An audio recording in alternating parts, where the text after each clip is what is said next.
মাত্র ৬ মাস আগে জয়পুরহাটের খেতলাল উপজেলার সুতারপুকুর আদর্শ গ্রামের আশুরা বেগম ও বাবলু মণ্ডলের বিয়ে হয়। শুরু থেকেই তাদের মধ্যে মোহরানা নিয়ে ছিল কলহ, কিন্তু সেই বিরোধ যে শেষ পর্যন্ত কেড়ে নেবে প্রাণ তা কল্পনাও করতে পারেনি কেউ।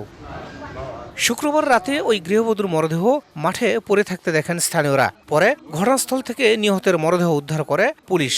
ছোট বউ বিদেশ ছিল, বিদেশ আসার পর আমার শাশুড়ি ছেড়ে দেওয়ার পর আমার শাশুড়ি কেস করেছে। কেসের এখনো কিছু হয় নাই, ওখান যা আমার শাশুড়ি মারে ফেল দিছে। তুই বউ আর এক স্বামী, এই তিনজনে মারে ফেলালো। হাতের ভিতরে মনে করে কাল্লা এ পর্যন্ত পুঁতে দিছে, দিয়ে খেলে পা দুটা বাড়ি করতেছে। আমি বিচারটা সুস্থভাবে চাই।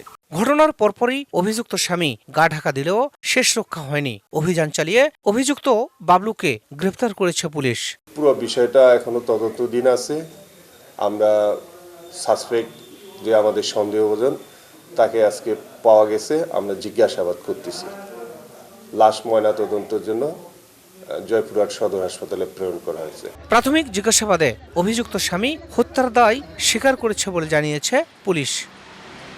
শাহিদুল ইসলাম সবুজ, সময় সংবাদ, জয়পুরহাট।